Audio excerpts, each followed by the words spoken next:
Good afternoon. Today, my name is Sneha. Today, I'm going to talk about ActDNN, which talk about independent frames and sequential learning for activity recognition and productivity maintenance. So now, first, we need to know why we need the ActDNN and what are the challenges, current industry challenges, which ActDNN helps us to solve this. So, if we talk about the industries, mostly they talk about the IoT data, and some actually, if you see the construction projects, there are different type of the manufactured machines are working on. So that is another challenge. Lots of data is coming, but we are not able to identify the actual activities of each equipment. Also, if let's say we consider we have lots of data is coming from OEMs, but again, it needs lots of permission from stakeholders to get the data access to make the perfect decisions for the project managers. So these are some challenges. So I thought let's solve these challenges with the help of video or maybe image data, because in UK or you can see other national highways, everyone is installing cameras. So can we take that advantage? Can we take the video feeds to make the predicted decisions for project managers and to help the environment to control the excessive idling, or maybe to save some money in terms of fuels? So that's why I thought just to develop the ActDNN to solve these challenges.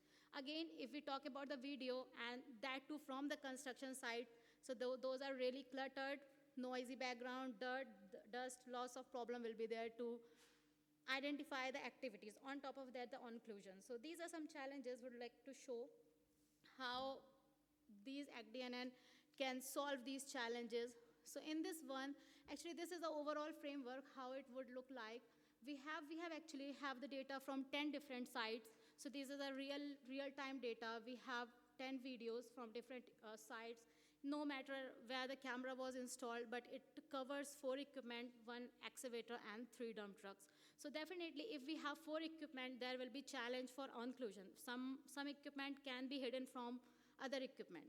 So this was another challenge to find the activities of each equipment. So we have done lots of data pre-processing, which we need before putting anything in a machine learning, because if we are sending wrong data to them, it definitely generates something, but that doesn't make any sense. So we have done lots of machine learning. I will discuss it with you, how we have prepared the data and how we made sure the training data set is not biased. So these are some two frameworks we have developed, independent learning and sequential learning. So actually in here, we try to make sure to reduce the computational cost. Because if someone or maybe project manager want to see the prediction, it should have less delay. So no one is going to wait for a longer time to see the predicted results or to see the outcomes. So that's what I try myself to make the low latency in this. So let's talk about the independent framework for activity recognition. So this one actually is a version 1 of the algorithm, where we talk about the cluttered background and handling the equipment occlusion.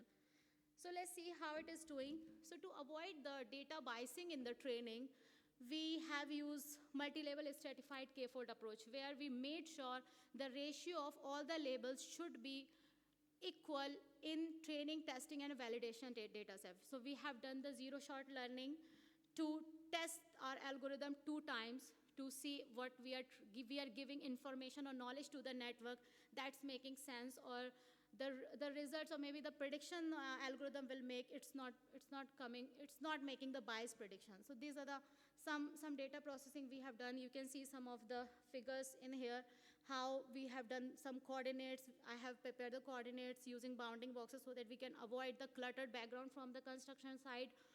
We can avoid the dust because these are the bounding boxes. So this is the only area which I am on my machine learning algorithm is focusing. It's avoiding everything. So it also saves some time or the computational loads, because it's not looking anything which is not important for it. So that's what so let's talk how it's working. It's just a mathematics behind. You can see how these bounding box comes in the picture. You can see this is some code.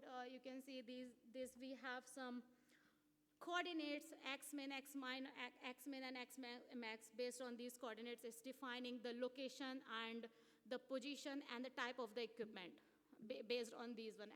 And based on after the bounding box is defining the activity, what activity it is doing. So this is a whole layout.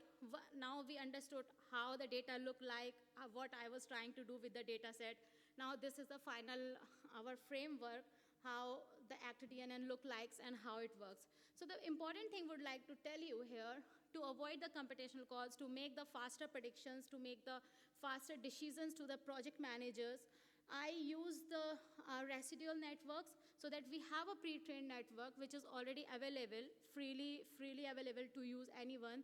I use that network. I put some of the intelligence from my data set on the residual network and make the final prediction so that I'm not putting much effort to train the network which already have. So I use a network, put some intelligence and make the prediction. So it's really fast. It's making faster predictions that can help to the project manager. So this is a whole layout. We have done, we have the video data set. We have done image processing. So image processing is the important part. I reduce the pixels of the images which is not required so that if we are pre-processing, if we have already pre-processed, it's not taking not much time to develop the results or develop the predictions over there. So this is what the whole layout looks like. First, would like to show you, as we already know, artificial intelligence is a very risky field. So you give something to it, it will definitely give it to you back. So we need to make sure what is coming from AI, it's making sense. Or what network we are training, what framework we are generating, it's actually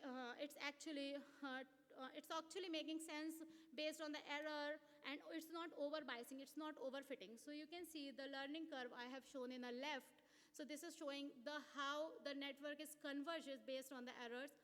And I have tested the same network, which I have trained it on the validation test, which validation test, if I talk about, it's completely unseen data set, which I didn't train my ActDNN on this data set.